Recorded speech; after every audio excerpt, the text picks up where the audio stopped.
This is futile!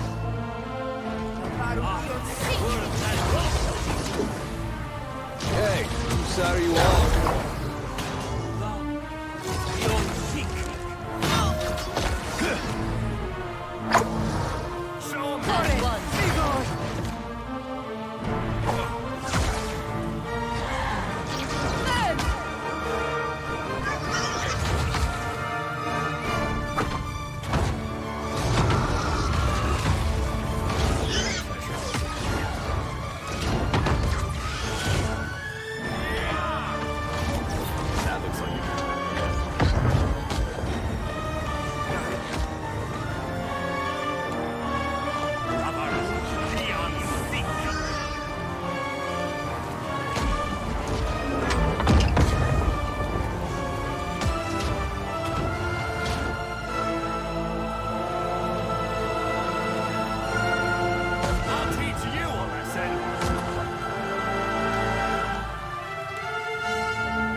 Sure. As one.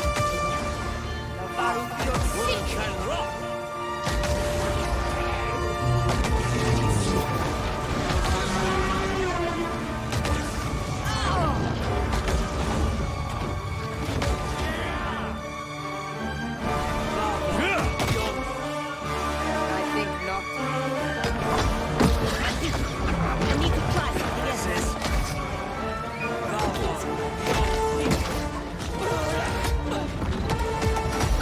Leave it to me.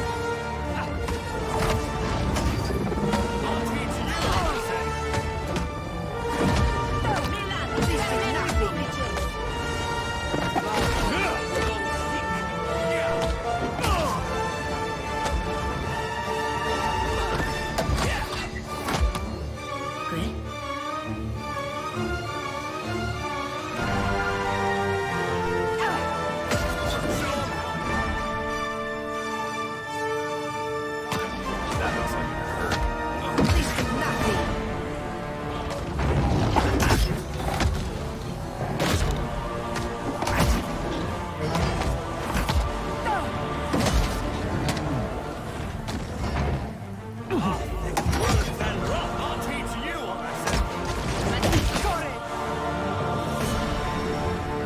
Try something else. Hey there.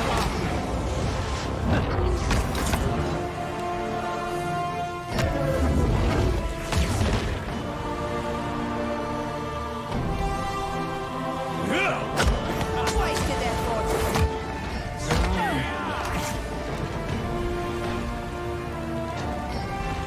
Absolutely.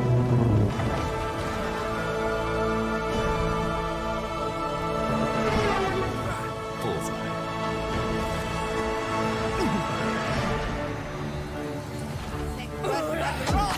It is no use. I cannot Rest her. I'll teach you a lesson.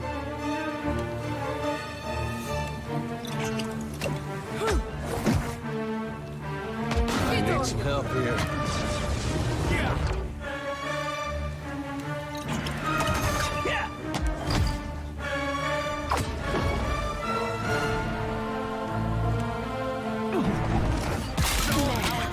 This is testing my endurance. Right here.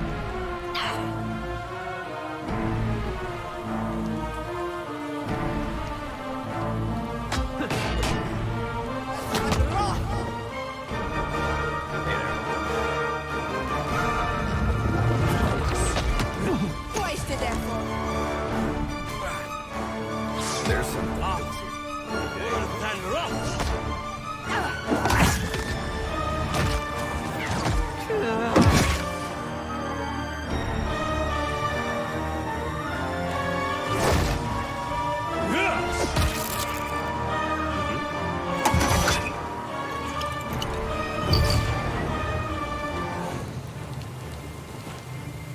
Hey there.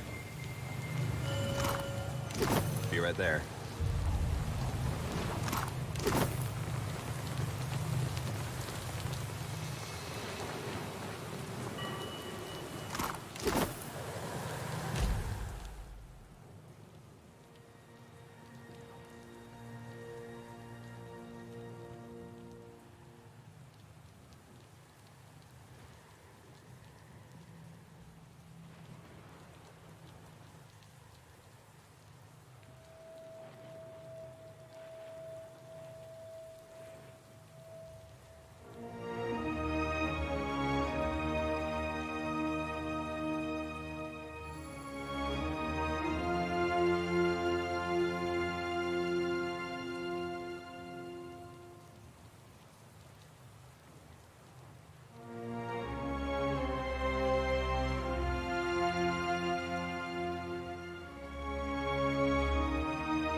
Sure do like it.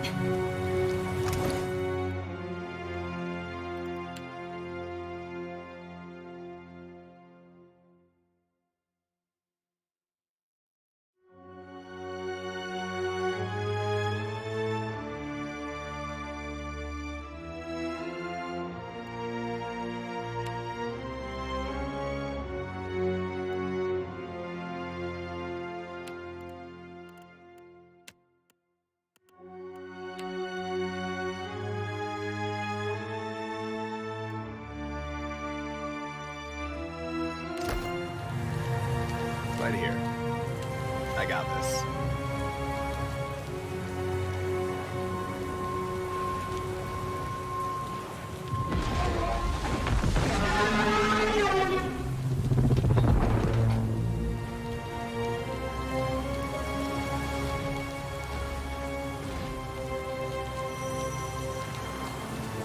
Whoa, that... I'm not. So alone, never alone. Exit Kaizo reached.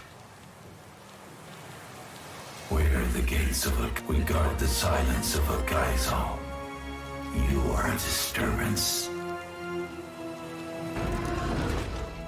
Aerithas says a Kaizo is closed. The gates are barred. The living were meant to forget. We will, the chosen. Yes. The Engwith? You, the old outsiders, augured the doom of the old ones. The rift unmade them both. The outside machine, when the machines were nearly done, ones which drew the spirits of the dead through skeleton. Finally, our bond, they offered us we were ordered to slam shut the gates of Ukaizo for all time. The outsiders, quiet, gave way when the last screams of the old ones faded. Only we remain. None but you are the first kid. This, may your journey through the wheel be an informed one. You chose death.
Leave it to me.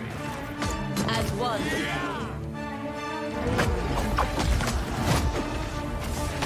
Exactly what I was going for.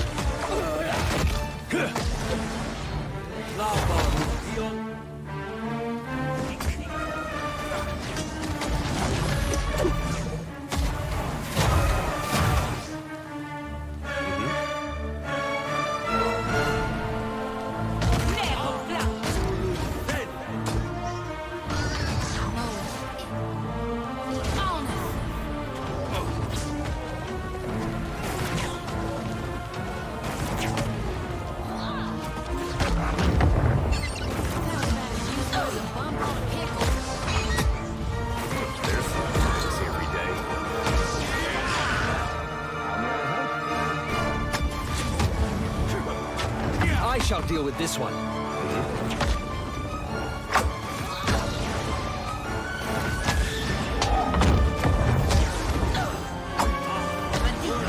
I need to try something else. Show 'em how it's done. Peso.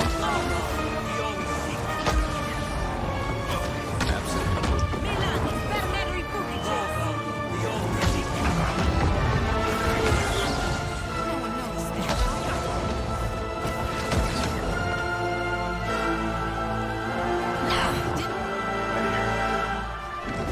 That's how it's done. I'll teach you a lesson. Yeah.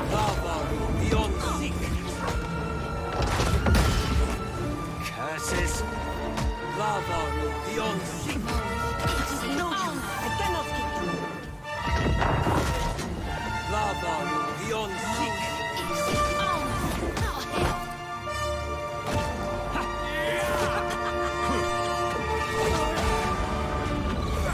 Just have to try something else.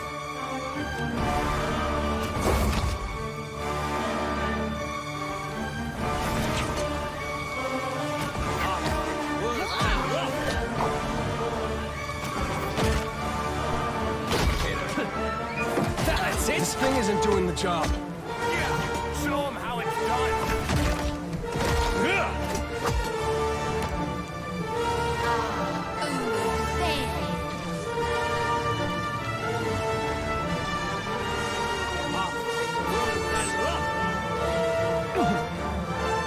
This is futile. Glory be to God. Should I about now?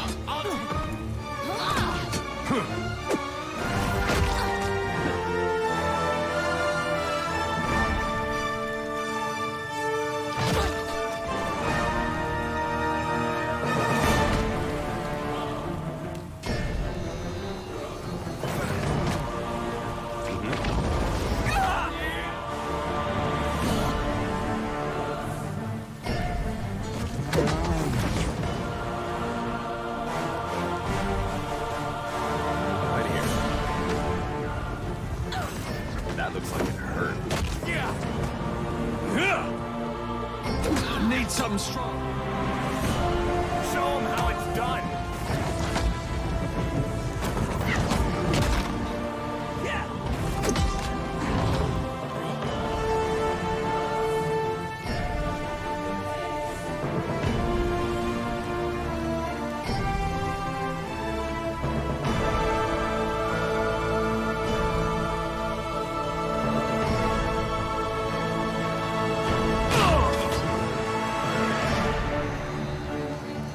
Bullseye. Yeah.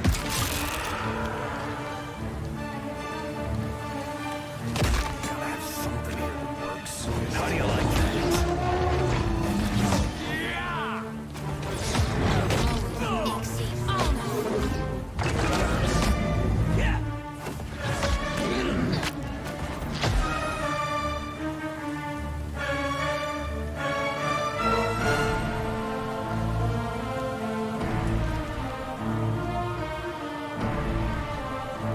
Yeah. Yeah. I'll teach you a Never you lesson. mind that miss. I'll land the next one. There's something that comes every day. That was about as useful as a bump on a pickle.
Give me a real challenge.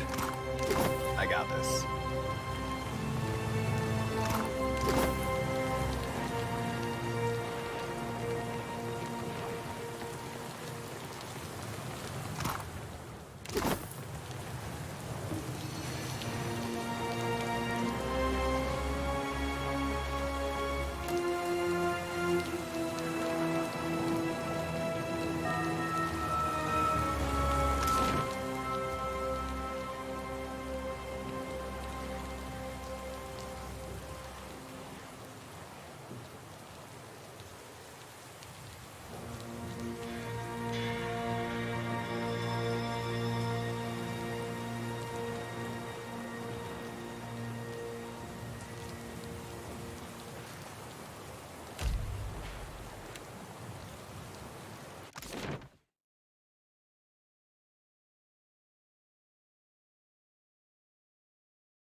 To think, this storm has been here since the Ingwithins left Eora.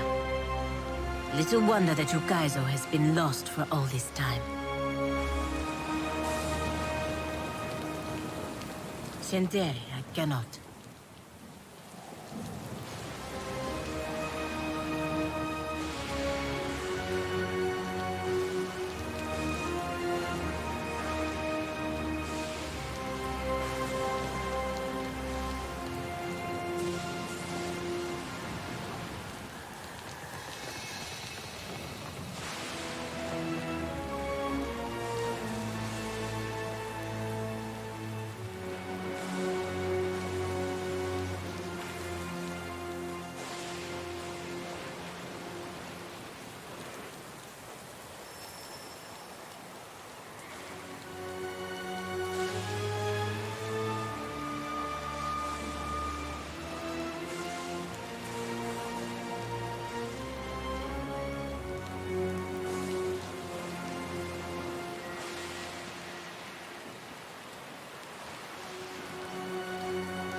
Gilded Vale got its name from the way the wheat fields used to look in the sun.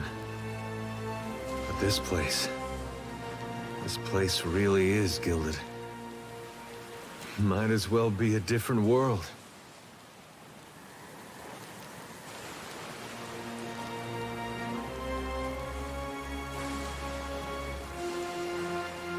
Ended. Yet here we are.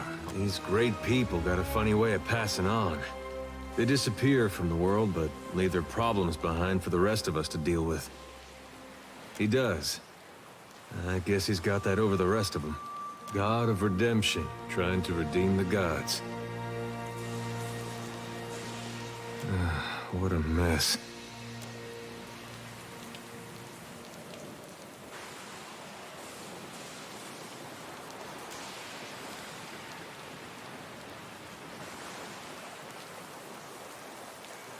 "5 years ago, you controlled the destiny of thousands of souls in Sun and Shadow.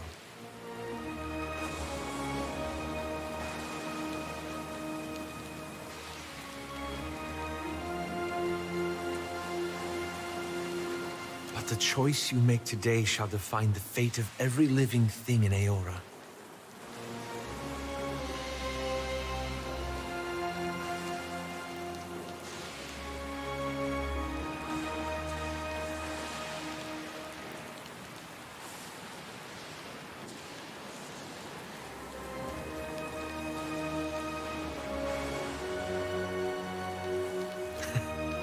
And to think of all the times I've asked you the same question.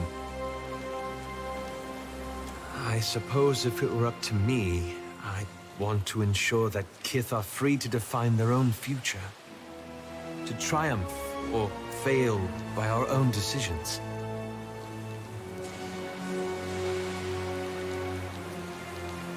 But it isn't up to me.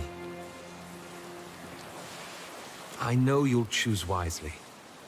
And no matter what happens, it's been an honor journeying with you. Again.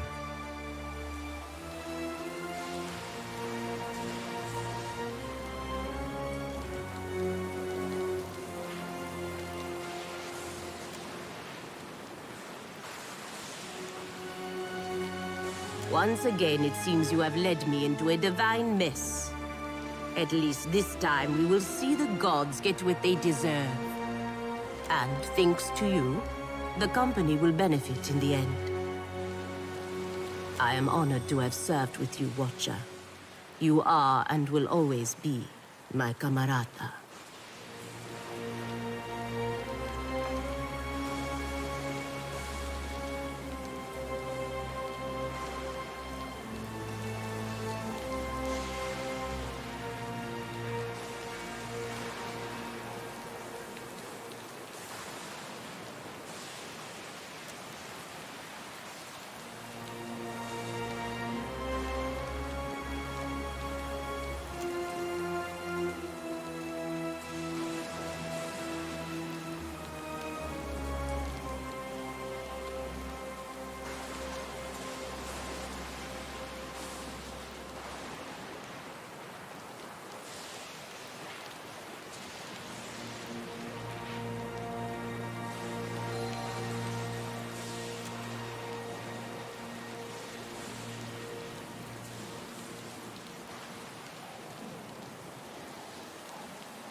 Let us go. Aethys awaits us.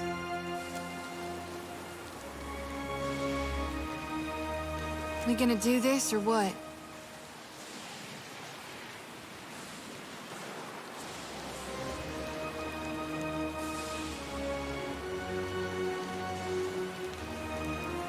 If it's all the same to you, Watcher, I'd rather not miss the moment my god brings the darkness down upon us. I want to see Gone become the true deity of death.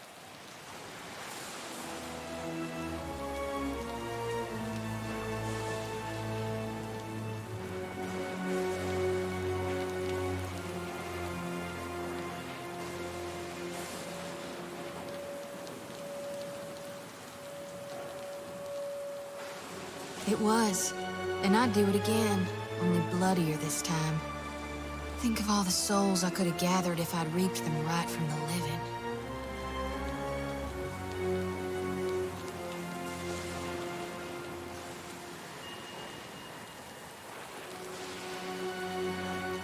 Tell me, Watcher, can there be a god of light and birth if souls themselves can no longer be reborn?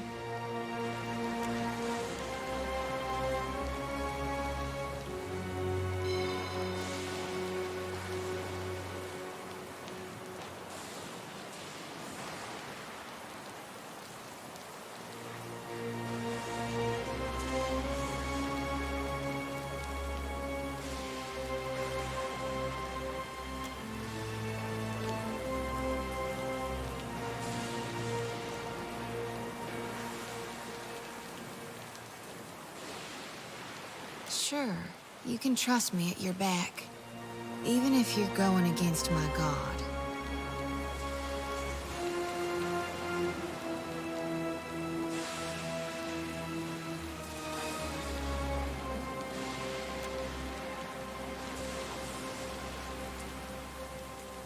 I thought it'd be different how it turned out, but I couldn't dream of any other way. Now then, shall we go face my god for one last time? Find out what it is we can or can't do in these end times. Whether we're meant to wither or thrive.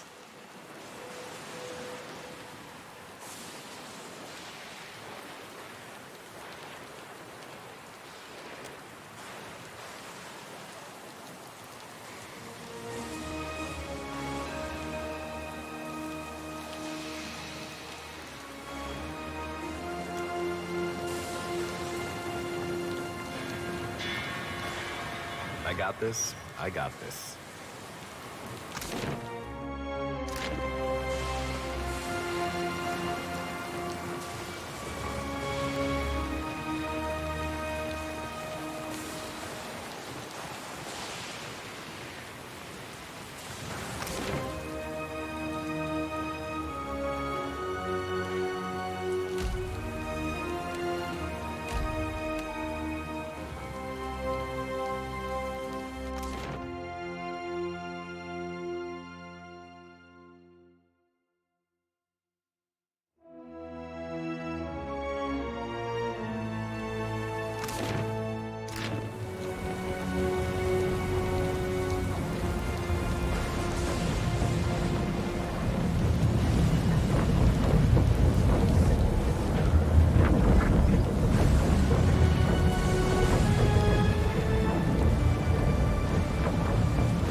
The machine controlling the storm winds down.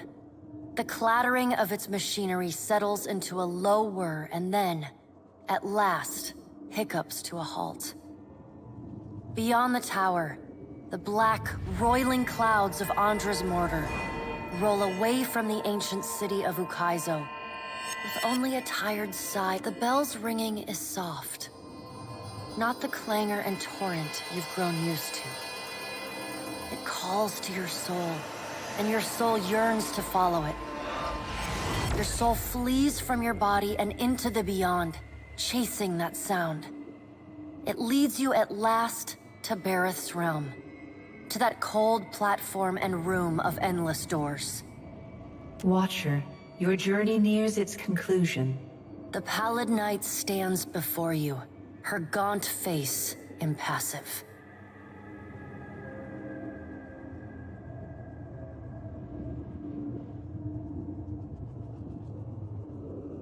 Soon you will confront Aethys for what will likely be the final time.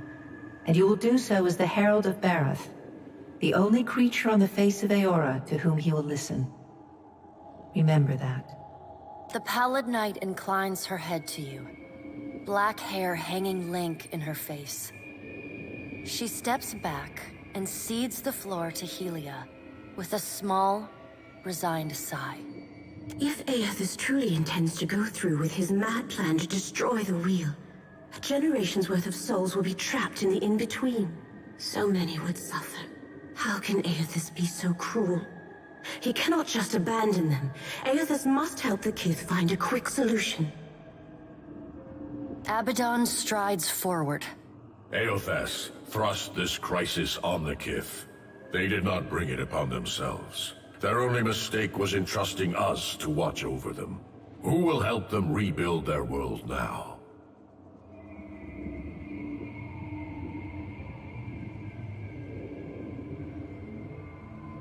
Aethys will reveal every secret of the gods. Will Kith be able to change the established order if they have no wonder to inspire them? Aethys must help them resolve this quickly, lest every one of Eora's few remaining mysteries be laid plain.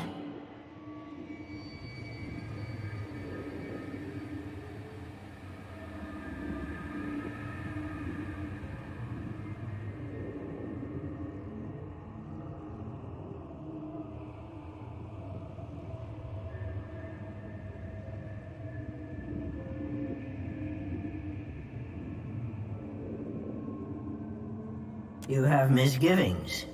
Good. You should be wary of any help Aethys might offer you. With the wheel destroyed, Kith will tear themselves apart. It is the gods' duty to prevent that happening, lest they doom us all. And as Kith must be ruled, so too must the gods. I say that if Aethys is so eager to throw down the mantle of power and step aside, I shall take my rightful place as Queen of the Gods again.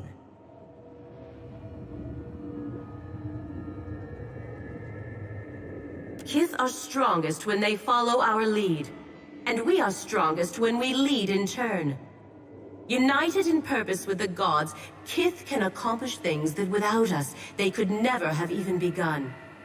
They must be shown their boundaries to surpass them. Kith will not solve Aethys' puzzle on their own. And without an established order to fight against, the bonds that bind them dissolve, and they fight amongst themselves.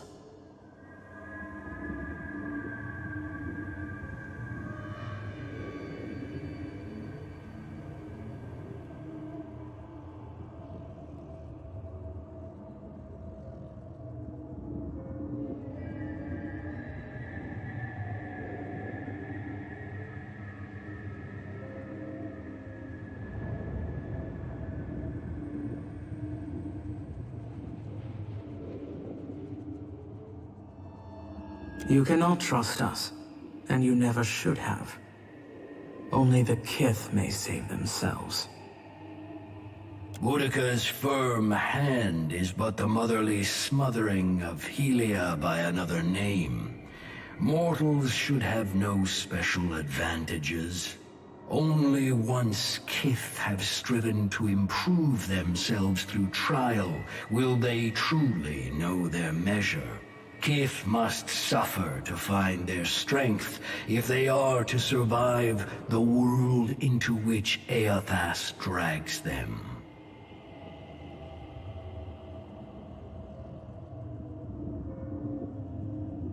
Our intervention in your struggle would be a cruelty and counter to our purpose. He lets his words hang in the air for a moment. Gaze, level with your own. Indeed. Kith must discover for themselves what it is they are worth, and of what it is they are capable. What we do for them, they do not learn for themselves. Trial breeds ingenuity. If our work of generations was not in vain, Kith will succeed in spite of Aethys' actions. I have faith in Kith's ability to meet Aethys' challenge. Do not mistake my words for indifference, Watcher. They are born from a fierce belief in your potential, not a refutation of it.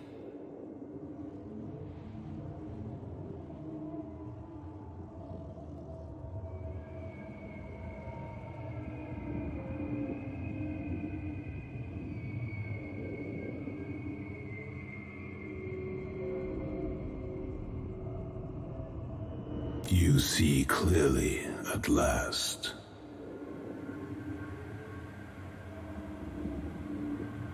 Margaret is blinded by her affection for mortals. She does not see that entropy is the destiny of all things.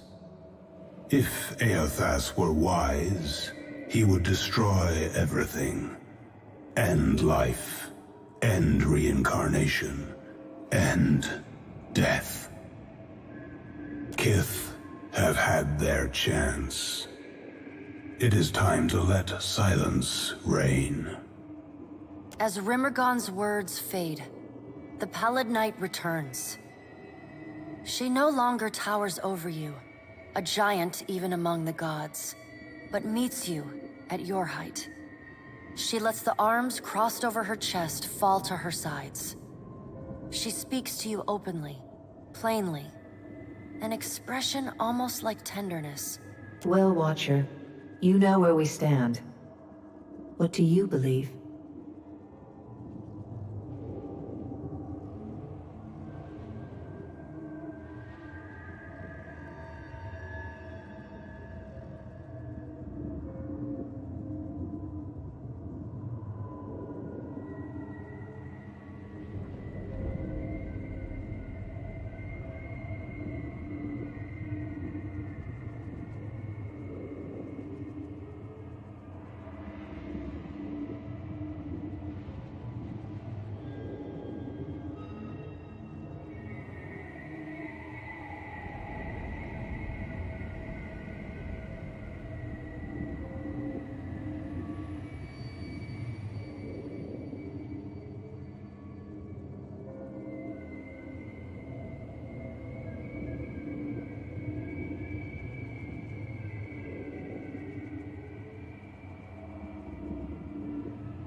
You have some time to think yet, but not perhaps as much as you would like. Now the time has come for us to part, Watcher. I laid upon you a difficult duty. You will be free of it in time, but not now. You have work to do yet. You are no stranger to hard choices. You killed Theos, and when his soul was laid bare before you, you chose to return it to the wheel. You made his memory his penance. Remember the strength it took to make that choice, and know that you alone may sway Eothas now. When you stand before him, choose your words carefully. She claps her gauntleted hands together, and a sound like thunder rumbles through the room. As the floor crumbles and falls away beneath you, you hear the sound of a single bell ringing. And beneath it, the faintest whisper.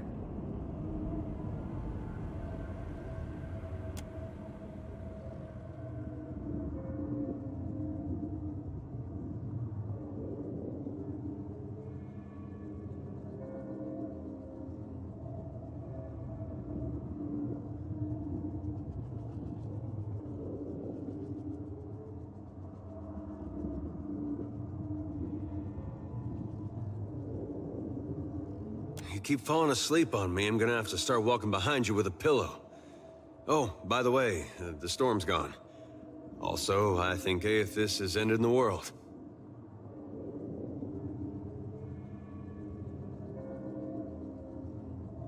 It seems we're all still here. It is good to see you awake. It seems the storm has passed. Gods and darnation. My head.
I see that Ingati continues to test me by sparing your life. Ukaizo is diminished for you standing here. I will bring the dignity of this city back to the Huana. The time for talk is over. Akira, to action!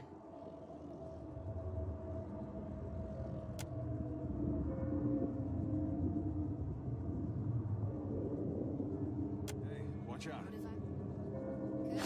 That looks like it hurt. Show them how it's done! I don't think I can pull that off. Ulu Sen! Forth to battle. Never you mind that, It is miss. no use. I'll I land the cannot next get one. through. Your aim could use some improvement. Yeah!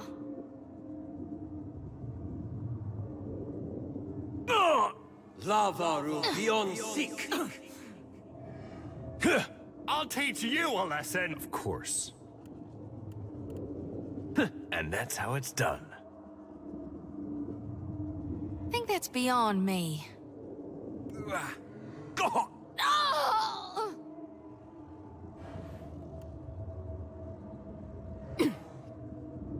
Lavaru beyond seek! Hogwash! This is futile! Ixi honor. Milani, spermeri publice. Worth and rough! Absolutely. Show them how it's done. Bullseye.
You descend into the ancient winding streets of Ukaizo. Battered by storms for thousands of years, the ruins bear the marks of their role as the lone witnesses of the god's great secret at the center of the city. The houses and boulevards are pierced by great spears of luminous Audra. There are no ashen bodies, no birds, no sign or sound of any life.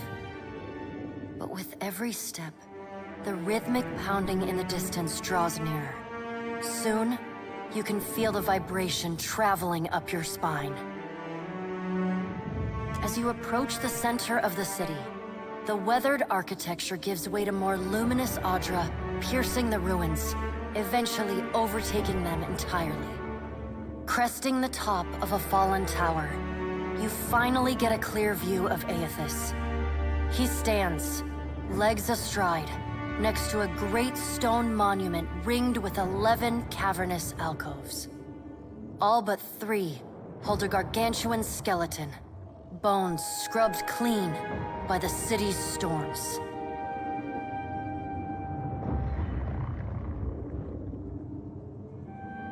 An immense Angwithan machine floats above the monument, suspended by invisible energy emanating from a well of light beneath it. Great brass rings spin around a core of metal and Audra at the machine's center. Periodically, Aethys's massive arms swing back. The movement alone is enough to draw great gusts of wind toward him. When they come down on the machine, the impacts are accompanied by eruptions of electricity, fire, and smoke. The hundreds of luminous odds. The only safe route to the god is a steep ascent along a monstrous pillar of luminous Audra. Intertwined with fragments of Ukaizo's ruins that it has carried through the centuries.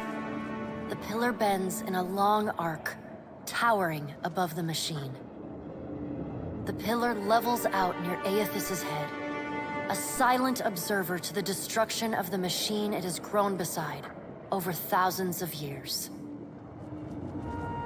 You weave your way along a treacherous, rain-slicked path up the pillar's skyward side.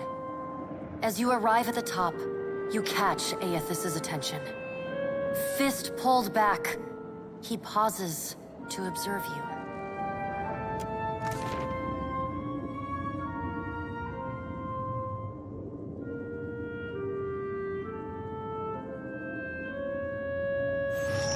To see Ukaizo in this way. It may be hard to picture, but this city was once full of life. The Huana, yes, but also Kith from many other cultures. Great hanging trees shadowed these boulevards. Gardens sprawled across the open roof. Each spring, a festival procession would wind its way. The celebrants would pass through a steep walk among the stalls of foreign merchants, flowers falling upon them from all sides. All people of all nations, together in a celebration of new life. Such was the power and... If we don't fix this mess you're about to cause, the whole world is gonna look this bad.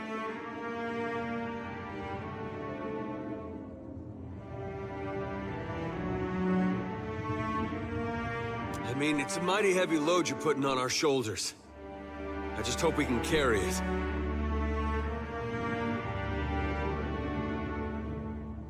As long as there are people like you in this world, Adair, I truly do. This power has always been in the grasp of mortals. Now you will finally be aware of it. Now you will be able to decide what to do with it. Ukaizo's corpse is beautiful, my god. This, its current state, is but one spoke in the ever-turning wheel of life and death, and so no less worthy than its incarnation at birth.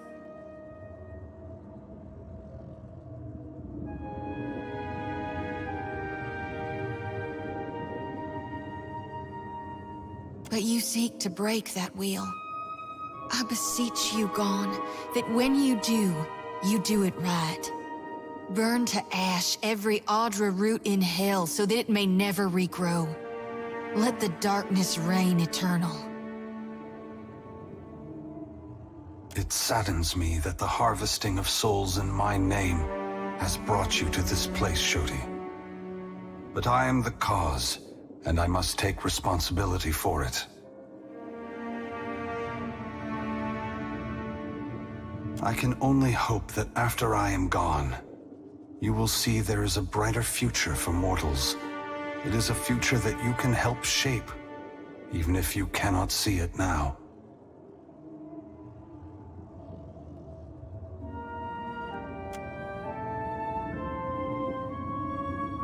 What right do you have to do this? Destroy the wheel and leave us with nothing? Without even knowing what will come next? Aloth, we are all, gods and mortals, responsible for our own actions. But inaction carries its own moral responsibility. It is a burden I have carried for far too long. One must always do as their conscience dictates, even if that means abdicating a position of power. I want you to know. I appreciate what you are doing. But Pallegina, you do so only because in this, you foresee the death of my kin. We have wronged you. We have wronged all mortals for far too long. But after this moment, you may see a change in my brothers and sisters. Humility can be good for the soul, even a god's.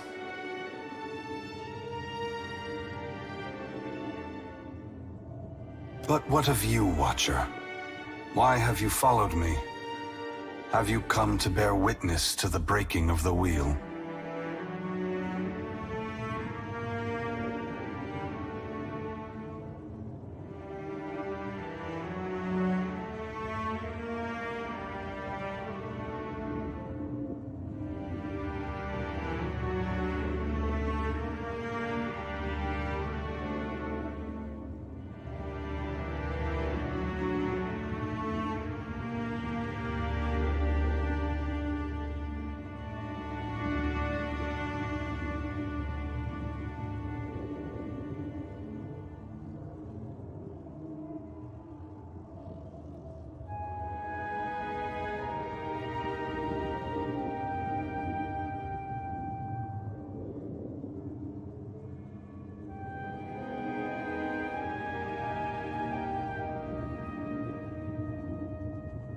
And you believe I should give my strength to one of them? I am certain Woedica has convinced you of this course. Why do you believe I should give this power, which we have used so irresponsibly for so long, to any of them?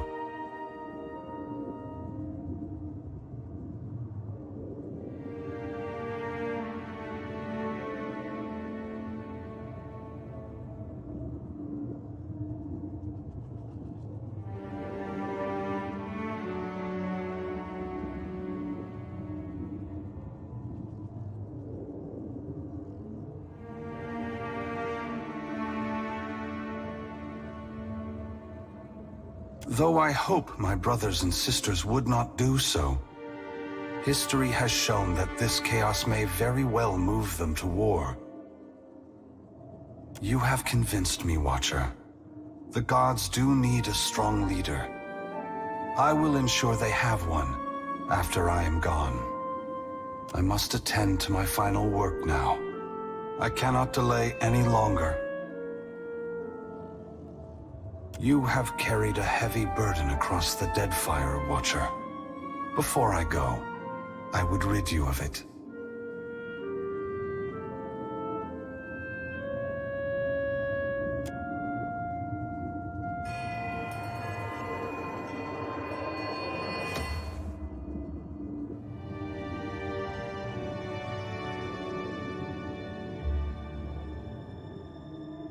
You are free now. As free as any of us can be. Many will come to you for help in the years ahead. Animancers, priests, even the gods themselves. I have great hope for you. But always remember that your future is for you to decide. Use your freedom well. Aethys squares himself to the machine. As you move to a safe distance, he draws his fist back and resumes his assault.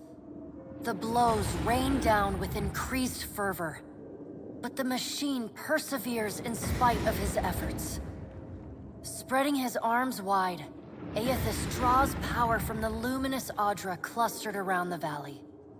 The energy courses through his body, limbs overflowing with intense light and waves. He returns to his task, each strike bringing with it the sound of cracking stone and twisting metal, the flickering of luminous Audra across Ukaizo. As the ancient machine finally begins to succumb to his strength, so too does Aethys' body, built to withstand the passage of thousands of years. The great Audra statue has finally been pushed beyond its limits. Cracks appear along the hands, then race up the arms. Aethys does not slow his assault, but continues unabated. Its brass rings twisted. The machine spins erratically but withstands the relentless barrage. Aethys stands astride it and pummels the base of the machine. Soul energy begins to flare out from the machine's heart, warping the air with the intense heat. Aethys drives his right fist into the machine's center, the core of metal and Audra. The god lets out a deafening shout, Something between a cry of anguish and a roar of exultation.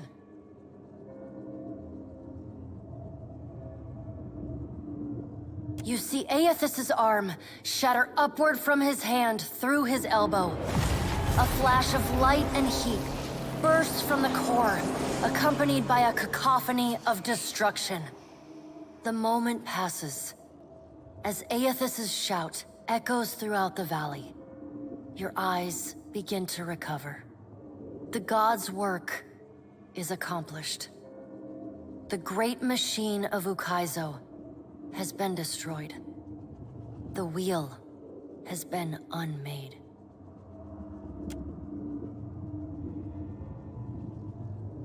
As Aethys' voice fades, the enormity of what you've accomplished sinks in. You have confronted a god. You have rediscovered the ancient city where the wheel was forged, and you have seen the wheel shattered. What comes next is uncertain, but already the legend spreads of the Watcher, who survived Andra's mortar and stood toe-to-toe with Aethys.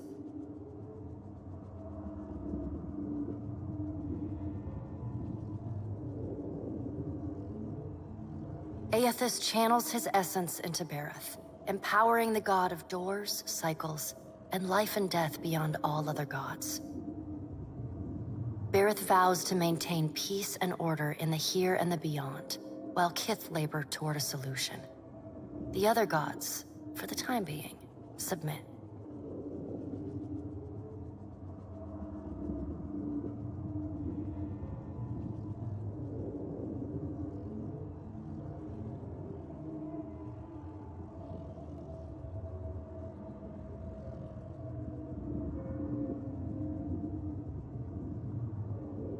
Under Barroth's guidance, the world becomes a more predictable, stable place.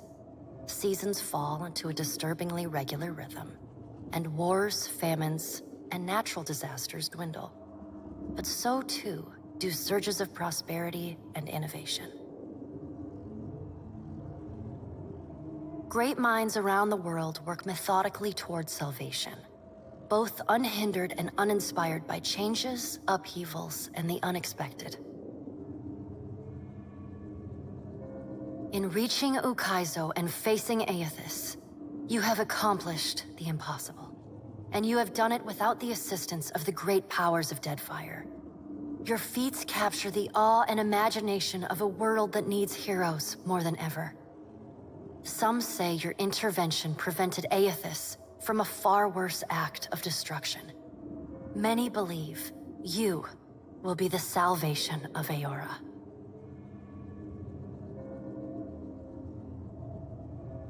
With each day, your legend grows, as does the chaos in Deadfire. Ukaizo remains unclaimed, and the Efekia Channel becomes the site of a near-constant battle as the Huana and the Rauataians vie for control of the unprotected island. The Rauataians rely on their cannons, and the Huana call forth massive waves and beasts of the deep to sink their foes. And while they chip away at one another, the Vailians and the Principi pursue their own ends with increasing abandon. Emboldened by their rivals' distraction, the Vailian Trading Company seizes territory and mines luminous Audra at a startling pace. Huana villages are left at the mercy of unscrupulous speculators, and resource-rich islands are swarmed and stripped.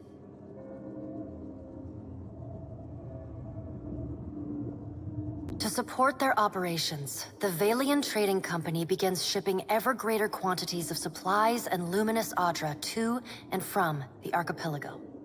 This attracts the attention of the Principi, who target these ships with increasing aggression. The promise of fat prizes draws even more pirates to their ranks. The Rauataians, as well as the Huana, are too busy to stop them. The mysterious deaths of Governor Clario and Storm Speaker Ikawa provoke hostilities between the Vailian settlers and the Huawan residents. What starts with angry words escalates to retaliatory killings as each side blames the other.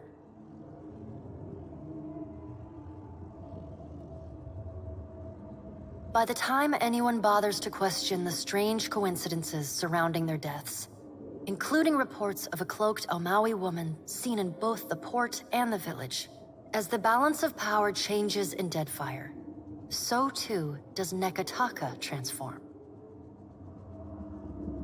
With the major powers at one another's throats, Nekataka becomes a maelstrom of chaos. Spies and smugglers follow the flow of refugees into the city, where violence is commonplace. Ukaizo remains the coveted prize, and Nekataka fades into an afterthought. The Kahanga leadership takes responsibility for the welfare of the Raparu, and the Gullet starts to improve. What was once a den of crime, poverty, and illness slowly becomes a quiet haven for the Raparu. With Skiarilifus's essence still empowering the Water Shapers Guild, the practice of water shaping grows and flourishes in Nekataka, and its practitioners rise in prestige. They install conveyors in the falls that run through the city and craft sculptures for every street and plaza. Thus, the Water Shapers Guild becomes a power in its own right in the city of Nekataka.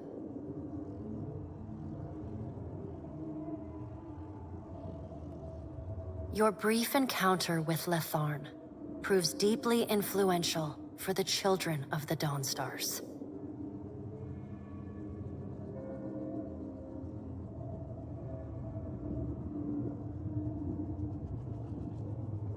He comes to recognize his nightmares and the scene at Hisongo as Aethys's final warning to his people. Unite in strength and faith, or perish forever. As word of Aethys's deeds at Ukaizo spreads, his fellow Dawnstars take this message to heart. As Aethys pours his essence into Bareth, so too do the children of the Dawnstars pour their faith into the god of doors and cycles, life and death. Some pray for guidance and order. Others take it upon themselves to enforce it. They sharpen their scythes and sickles to defend the peace they have been granted. They failed Aethys before. They will not fail Bareth now.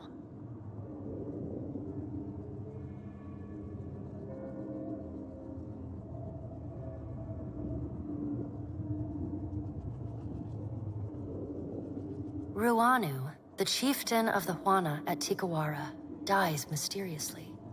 The tribe finds his body washed up on the same beach where Anaharu challenged him to the Trial of Waves. Some blame Anaharu's vengeful spirit. Others see it as Ngati's final judgment. And a few speak of a strange man seen lingering in the village. The leaderless tribe eventually scatters. Some head to Nekataka, while others seek out the Wahaki. Ships continue to disappear at the southeastern fringe of the archipelago, and stories circulate of a colony of vampires and gulls preying on their crews.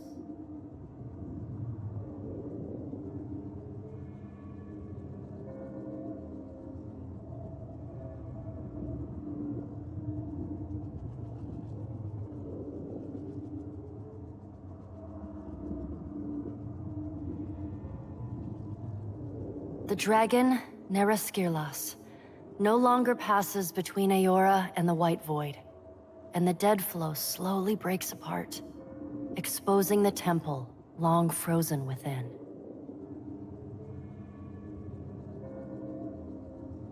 Under Halfjorn's guidance, the Harbingers of Dusk resettle within Remergon's temple, vowing to forever protect it from the defiling touch of outsiders. Over time, the group becomes increasingly reclusive and fanatical, attacking any who dare approach their holy site. In besting the Beast of Winter, you earned the Death God's mercy rather than his enmity.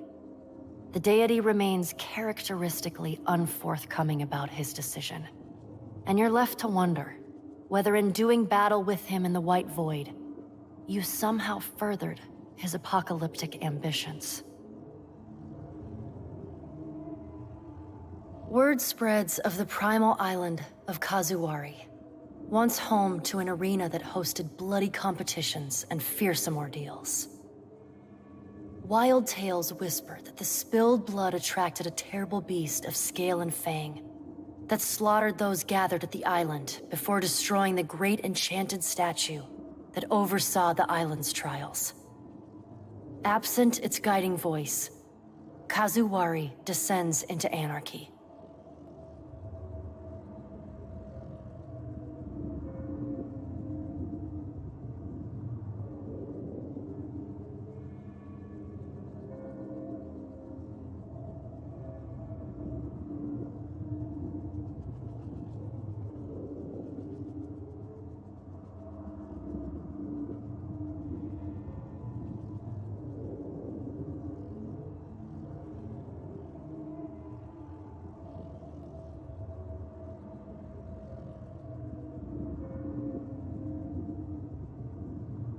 Though your adventures alter the destiny of Aora and the balance of power in Deadfire, they also leave a lasting mark on those who travel at your side. Your companions find themselves changed, in ways both big and small.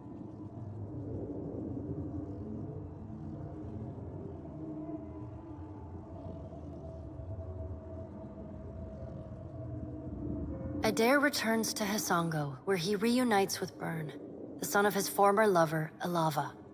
The boy takes heart in Adair's account that Aethys and all the other gods were false, petty, and unworthy of the love of Kith. Realizing how close he came to dying for this cause, Byrne finds renewed purpose in working alongside his uncle to repair the many scars left upon Deadfire by the gods. Under Adair's guidance, Byrne grows into the kind of irreverent, stubborn hothead that would have made his mother proud, and Adair visits her gravesite, often to tell her so. Shodi is not a priestess who understands the meaning of subtlety.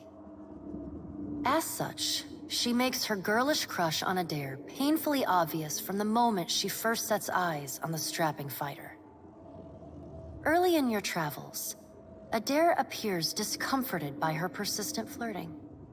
He often grimaces when she sidles up to him, and he takes endless pains to keep their conversations terse and to the point.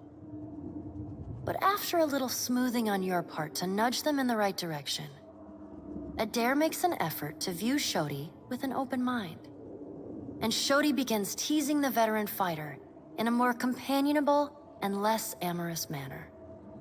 After saving each other's hides a couple times, and sharing more than a few laughs, the two form an easy, and you suspect, lifelong friendship.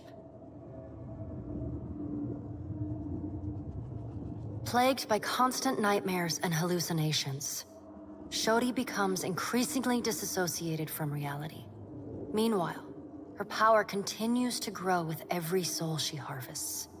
You start to notice sliced-up animal corpses everywhere you two travel. But when confronted about it, Shodi stomps her feet and fiercely denies any wrongdoing. Then, one night, Shodi wakes, but never leaves the nightmare. Shivering uncontrollably, she packs up her belongings and slips away into the darkness, murmuring that she must return to the Temple of Gon in order to fulfill her purpose to her god. But she never reaches the temple. None of the Dawn Stars know what's become of her, aside from disturbing rumors of a harvester ravaging the southeastern islands in the Deadfire, leaving a trail of blood in her wake. Though the two of you no longer travel together, Shodi holds fast to the memory of you in her heart, remaining your fierce and doting girlfriend, faithful even in her absence. You receive a missive for every day apart, though they often arrive in a single bundle some weeks or months past. In them, she writes of how she misses you, how you are like a fire that burns inside her, how one day surely you will be reunited again. Until then, she prays for your safety as she continues to labor in service to Gon.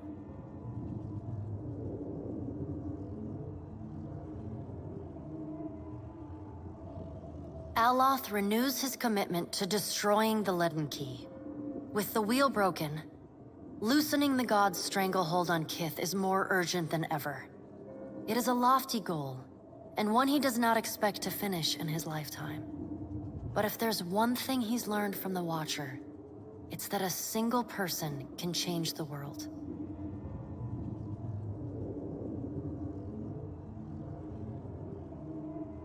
You let Rimaro go, and the former pirate ostensibly set sail for the trade lanes of the Eastern Reach, the Edier Empire, Old Valia, and the Republics.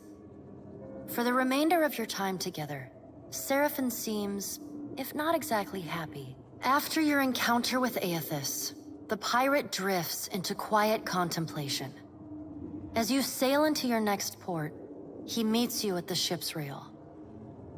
He'll be leaving the gods to you going forward, he tells you, and saving his bullets for those like to die from them.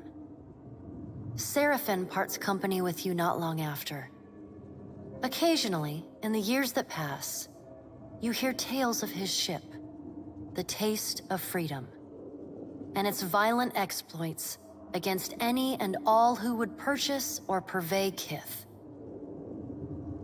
The Valian Trading Company is initially furious when they learn that Pallegina had assisted the Watcher in claiming Ukaizo. In the chaotic aftermath, the company takes a more nuanced view of Pallegina's actions. The turmoil in the region allows the well-organized company to seize a number of valuable assets from their competitors. Though Pallegina is not rewarded for her actions, nor is she punished, the Dukes and Songreta agree to forget her support of the Watcher. She is quietly reassigned to duty in the Valian Republics, an order she gladly obeys.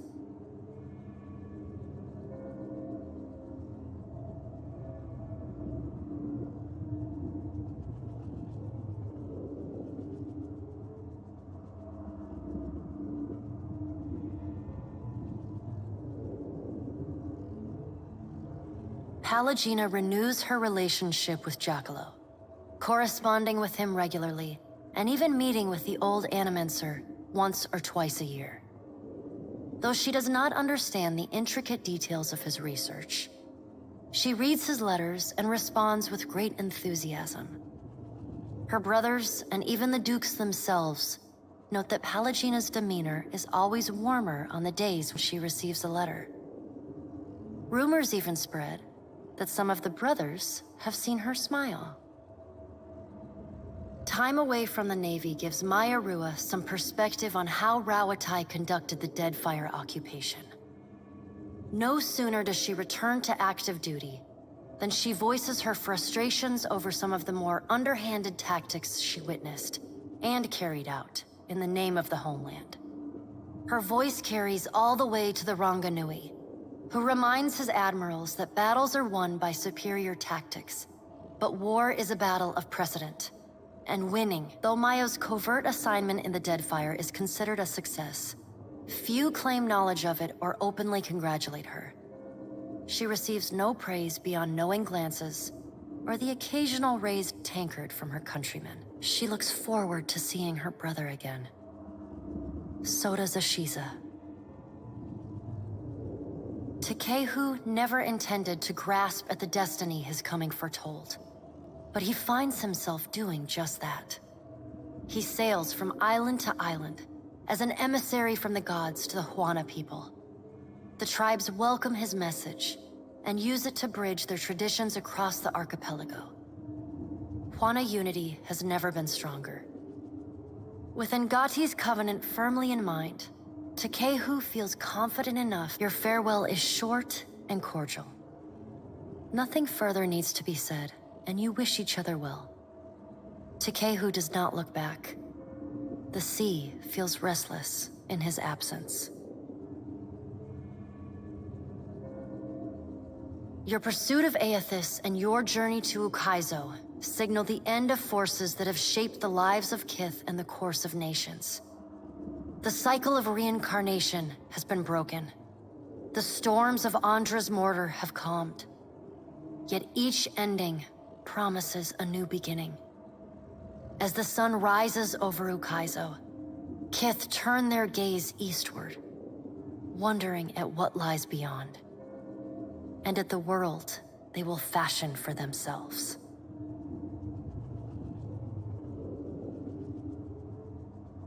As the Watcher of Cadnua and the former Herald of Barroth, you return to your ship and begin the long journey home.